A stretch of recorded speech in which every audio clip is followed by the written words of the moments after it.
आज राममूर्ति वर्मा जी के परिवार से मिलने का मुझे मौका मिल रहा है। मैं अपनी तरफ से पार्टी की तरफ से श्रद्धांजलि भी देता हूं।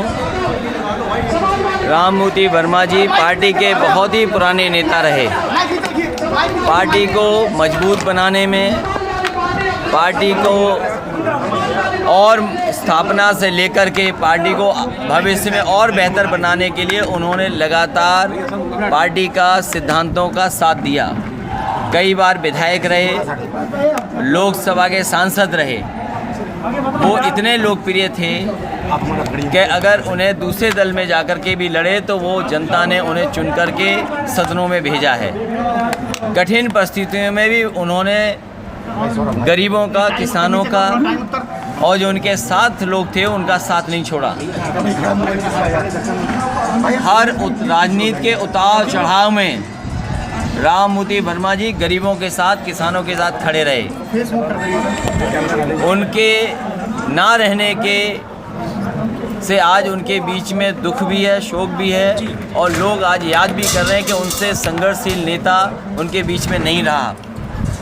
आज हम अपनी पार्टी की तरफ से श्रद्धांजलि देने आए हैं और परिवार के इस दुख में, क्योंकि कोरोना से लेकर के बहुत सारी चीज़ें नहीं, जब कार्यक्रम भी मनाया पिछला 1 वर्ष जब पूरा हुआ तो पार्टी के नेता पहुंचे।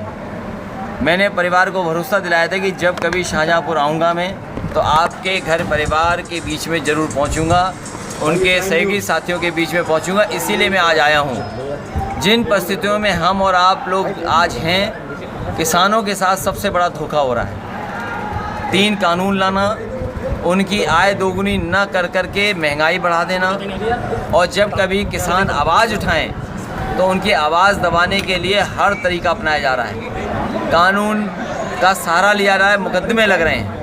मुकदमों के साथ साथ अगर किसानों ने सवाल खड़ा किया तो उनकी हत्याएं भी हुई हैं। बगल के ज़िले में आपने देखा, किसानों ने अपनी आवाज़ उठाई, मंत्री और उप मुख्यमंत्री को अपना ज्ञापन, अपनी बात रखना चाहते थे, उनका विरोध कर रहे थे।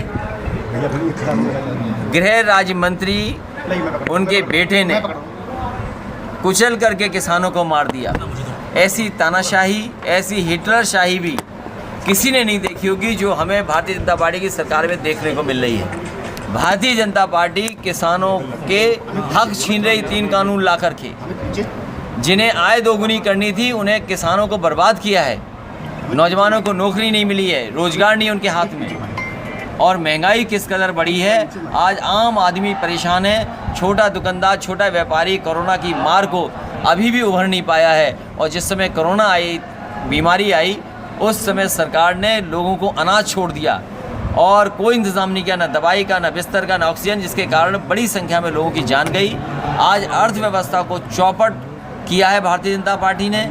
और अगर कोई अर्थव्यवस्था को बचाता है तो किसान, और किसान के ऊपर भी 3 काले कानून, जिससे कि किसान मजदूर बन जाए।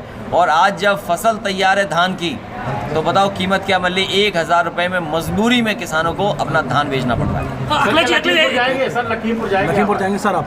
अब सरकार की जिद ख़त्म हुई है। अब सरकार को समझ आई है, सरकार को न जाने कहां से समझ आ गई कि अब सभी नेताओं को जाने दे रहे हैं। समाजवादी पार्टी का भी डेलीगेशन जाएगा और वहीं जो गिरफ्तारी होनी है उसकी आवाज़ लगातार समाजवादी पार्टी उठाएगी। 2012% बहुमत मिला था और उसके बाद में जनता ने नकार दिया आपको। क्या कमियां रही ऐसी? अब 2022 में क्या अब तक वो दूर कर पाए कमियां? 2017 के बाद अब 2022 आने वाला है। किसान आय दोगुनी पूछ रहा है भारतीय जनता पार्टी से। हर व्यक्ति को गरीबी पता है, महंगाई पता है, लेकिन बीजेपी को पता नहीं किस बात का नशा या अहंकार है, जिसकी वजह से डीजल, पेट्रोल, मिट्टी का तेल से लेकर के तमाम जो महंगाई बढ़ी है वो दिखाई नहीं दे रही है। नौजवानों को नौकरी रोजगार नहीं है, कारखाने लगे नहीं, इन्वेस्टमेंट आया नहीं। बड़े बड़े आयोजन हुए, लेकिन क्या इन्वेस्टमेंट आया?